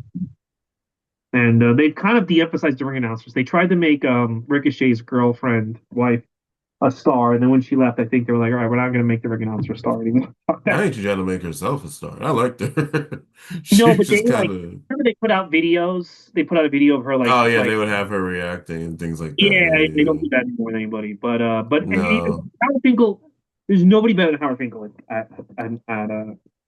what they at do now is they try and make everyone sound uniform. So like, if you don't know, like sometimes like it's Lillian Garcia, Mhm. and it's not Aisha Taylor. If you don't know it's Aisha Taylor, or you don't know, like you don't know, like you don't even see them sometimes. So you just hear a voice, and that's something that they kind of do, which kind of sucks. I wish they didn't do that. Yeah, I wish they didn't do that either. And I mean, it's just Howard Finkel was just so much better than these people. It's Yeah, just, and they yeah. treat him like shit, and I don't like it. So Austin's out of the ring. Austin's out. Draws is there. It just stands around. Great job for Draws. His only Rumble, sadly. Edge comes out. Mm. Gilbert comes out, and I got to tell you, I think this did a lot of damage too to Goldberg that we don't talk about. They stayed with Gilbert for a long. Gilbert's still in on the show in the 2000s, Yeah, and they really don't think over it. when I think, and also the fact that Goldberg got mad about it, like he sold it in interviews and stuff. I think this also didn't help. It was a two-prong attack from the McMahons and the NWO against Goldberg. Mm. Austin driven away in the ambulance. Mabel comes out and is taken by the Ministry. What do you think of the Ministry of Darkness taking Maven? Taking Mabel, not Maven. Random. I mean, we know what happens next. We go, Mabel he makes a little return, and then we're getting Viscera. So that's Yeah, Viscera. yeah.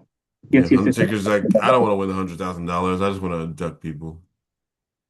Kane comes out, huge pop, and he eliminates everybody. I mean, Road Dogg, Gold Dust, everyone. He just throws them out of the ring, and then the men from the mental hospital come to get him, and he runs away from the mental hospital.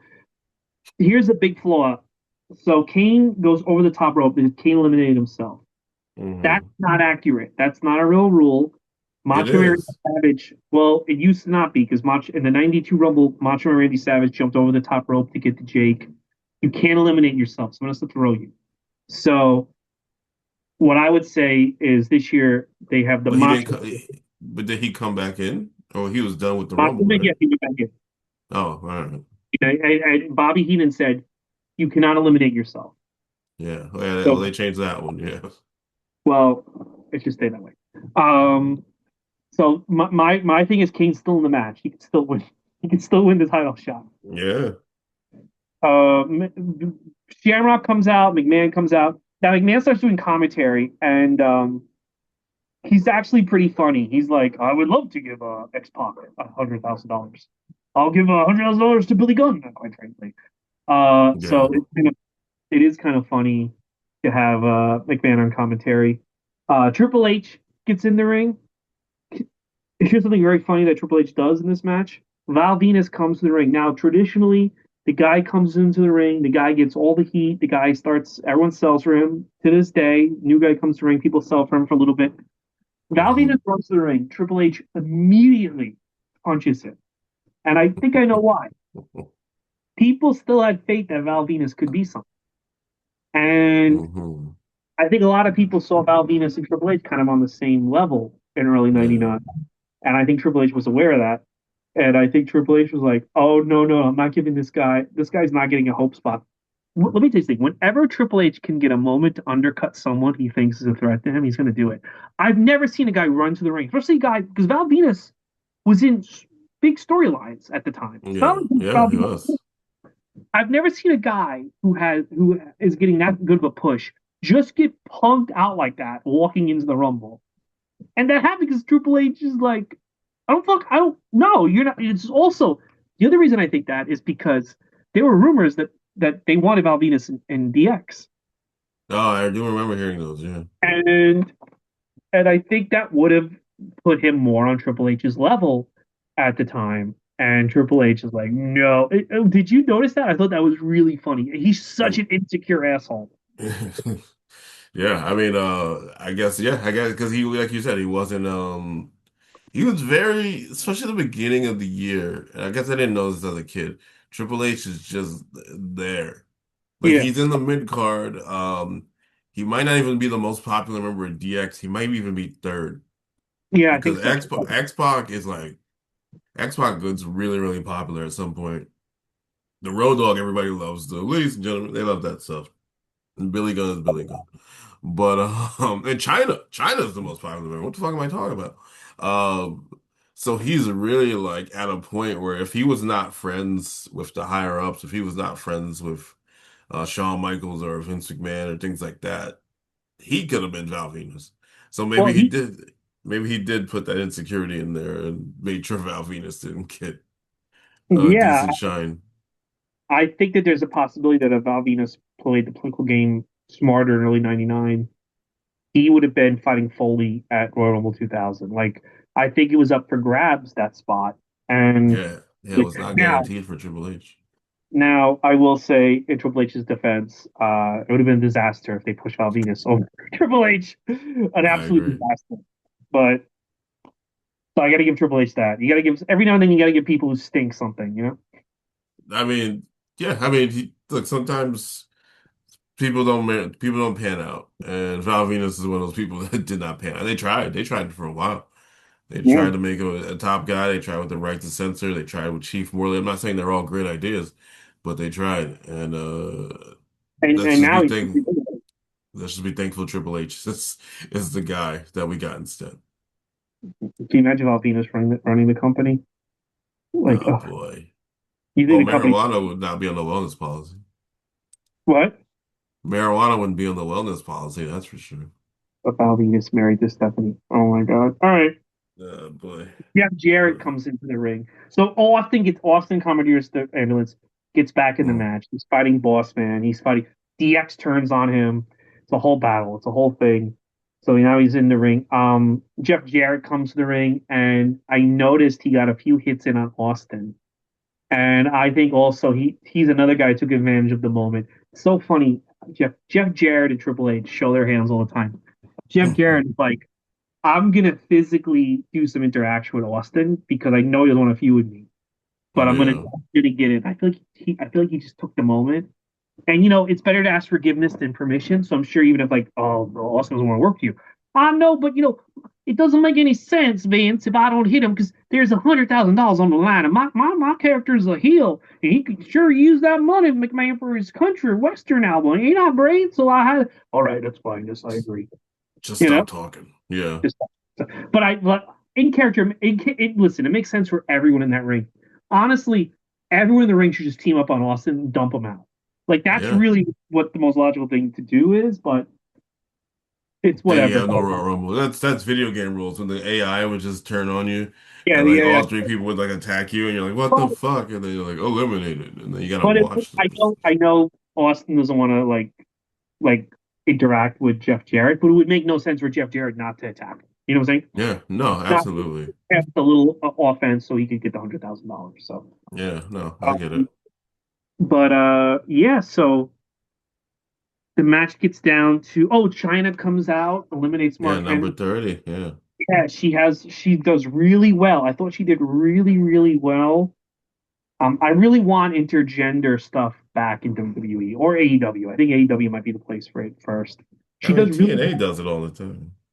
Yeah. Austin eliminated.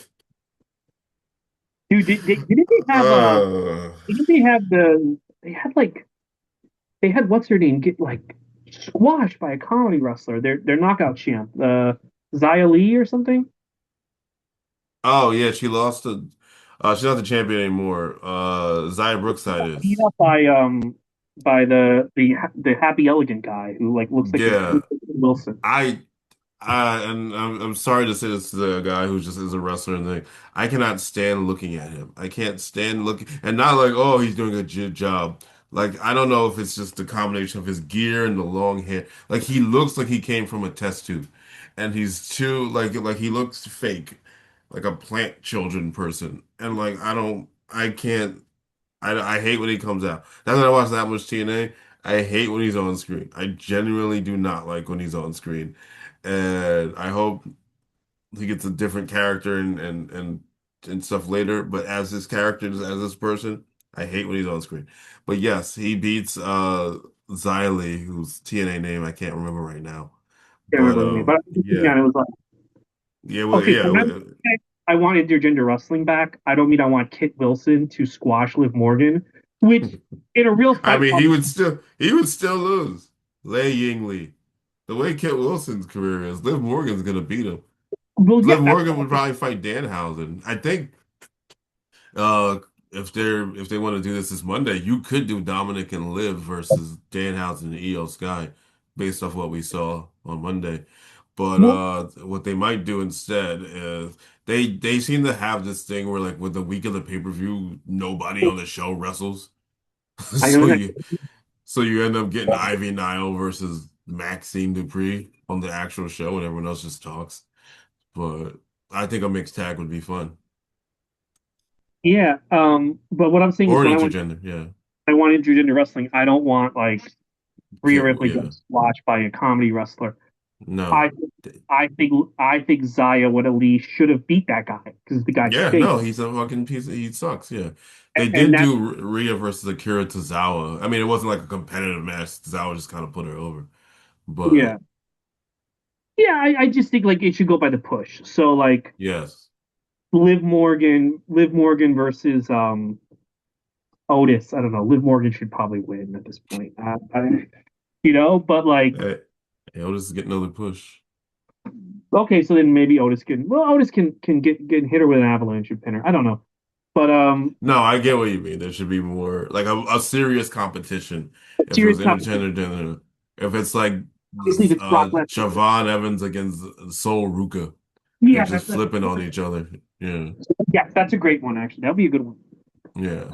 That's what I want. That's what I want back. Not Kit Wilson squashing. They book Imagine they book Kit Wilson to just annihilate Rhea Ripley, and then that's it. Just like Jesus, who took over the pen? Vince Russo, bro, great move. All Shadow right, Championship China. Wrestling. China does a great bump when she gets thrown out of the ring by Austin, which was cool because Hmm. I think the fact that Austin was always willing to work with her and sell for her and do stuff, I think that made a lot of difference with her, man. Because Wasn't the rumor that T didn't want to lose the title to her? No, no, no, no. They were never gonna have him lose the title there. Mm, But the thing about it is people would complain about selling for her, hmm. and Bruce Pritchard would say to them, if Austin is, that's what he claims. He said, if Okay. Austin sells for her, you have to sell for her. You can't not sell for her. Like Yeah. how come he's willing to do it, you can't. Yeah. He's still the You're number right. one, and he's selling for China on occasion. Um, so I think I did a lot to help her out. No, I It think comes so. down it comes down to McMahon, Austin. He pulls them back in the ring. The Rock interferes. Austin's thrown out of the ring, and Mr. McMahon is going to WrestleMania. At the time, I hated this finish. If there was an internet, I would have went on and complained. I was Yeah. pissed. Yeah. Now I don't mind it. Yeah, I think it's kind of funny that he won, and it continues the story. What do you think? I mean, in hindsight, obviously, it can be we're all more okay with it. Back then, not the person I wanted to win at all. Giant shock. But you also were like, well, this has to change. Like, this can't be it. There's no way this is gonna be it. And it was about tuning in Monday night. They got your money. What's gonna happen Monday night? If Austin won, it's kind of the same. If Vince McMahon, Mr. McMahon wins, you know something crazy's got to happen the next night. So now it gets you to tune in. So I'm okay with it now. Yeah, I'm okay with that. I wasn't okay with it the night, and none of my friends were either. We Yeah. thought like man was kind of buying his own bullshit, but Hmm. he like 3 weeks later he fucking puts over Austin in a match that was great. So, Yeah, which we will be talking about very soon. and I think before all the sex crimes, whatever, I think it is kind of funny to have like a non wrestler win one Rumble. I think it is kind of funny. I don't know, you know. Yeah, I'll go with that. We got one. Because now it would be like Jelly Roll. No, no. You know who I would have win a Rumble? I would have had Johnny Knoxville in the 2023 Rumble. That would have been funny. I mean, at that point, anybody can win that fucking Rumble. That Rumble sucks. That That, was that Rumble's one of the worst Rumbles of all time. oh God, that was a horrible Rumble. Oh Jesus. Yeah. But yeah, I mean the Rumble match, the crowd is hot. There's always something going on. I think that the last two matches really saved the show, and just the heat and like so, dude. When the Godfather got that pop, it's Oh, they like, love The hey, Godfather. when the Godfather. Sorry, my dog not supposed to lick her legs. She has to Hmm. come up. This is a good fight. When the Godfather got that pop, I'm like, man, they've got everybody over. They've got Yeah. everybody over the past year. It's fucking insane. This guy would come out to silence for years, and he's getting a pop. On, on their multiple gimmicks. Yeah, and it's just like, dude, it's like everyone is just firing also. It was a really fun Rumble to watch because mostly everyone is over. Everyone Yeah. is, and No, even that's one of the high parts of the Attitude Era, which I always tell friends. I'm like, look, everybody was like from, with the exception of Just Joe and maybe S.A. Rios, everybody was over. Everybody, you knew everyone's music. Everybody got some type of pop, and you were invested when you played the game. SmackDown 2, know your role or No Mercy.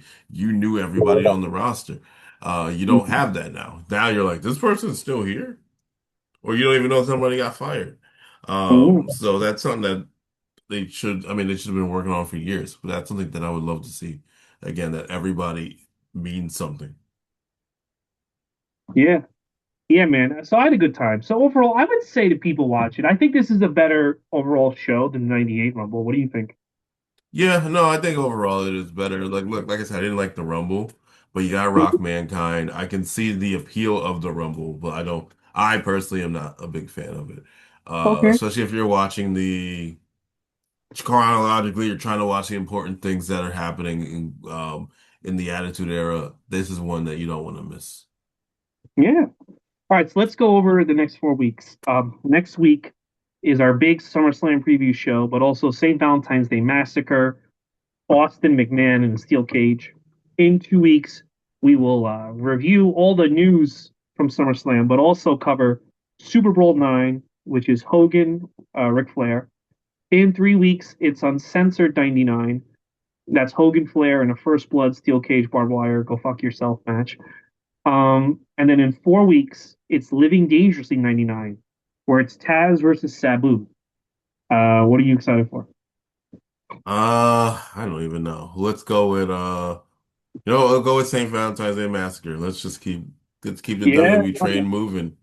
that that The debut, a big debut happens on that one. I remember that. right. The big show for There everyone, we go. It's a very big show. And we'll find out why. and also Blue Meanie has his only singles match in WWE. Oh yeah, let's do it. What a time! Blue Meanie, talk about remember they brought the BWO back in 2005? Yeah, yeah, yeah, yeah. Like He's two cool. weeks. And I there's a know. match with The ring. yes. There's also a Mexico's versus BWO match. I know, without revealing too much about myself, I used to be able to do some archival stuff for WWE's classic content. And sometimes I would just put something on the list to see if they'll give it to me. And if I was still doing that job for the month of July, I would have put that on the list to be like, are you actually gonna give me photos and footage of the Blue Meanie of the BWO versus the Mexicals, or are you gonna tell me to go fuck myself? Because sometimes they would. Because I tried to get that, the infamous "she tried to fuck on me" storyline with story with Ted DiBiase. Yes. Yeah, I tried to get that match, and they were just like, no, they didn't let me do that. But Yeah. other stuff they were Okay. cool with. What do you got? You got anything to plug, Killer Kyle? What do you got? Oh, What do we got going on? Character select comedy, character like I said with more energy. Character select comedy, August 8th, 6 o'clock PM. Should be a fun show. Also, Bro Taku. This is that same day, August 8th, but from 12 to 4, I'll be emceeing, just gaming and hanging out at Eastville Comedy Club. Character select at the stand, of course. Eastville Comedy Club. Just if you like games, if you're a comic, if you just want to collect Pokemon cards or trade cards, come hang out. There's gonna be a lot of cool vendors. Believe there's a cosplay contest. I think that's on the sheet. So if you like the cosplay, I don't know, come through Machoverse, I guess. Go hang out. And yeah, that's it for now. yeah. And as for me, it's just always this podcast. Last week I want to give a shout out at my dog comedy show. John Morrison came with his dog, and he was very nice. We Nice. talk, and our dogs hung out, so he was a very nice guy. But yeah, please subscribe. Please follow the podcast.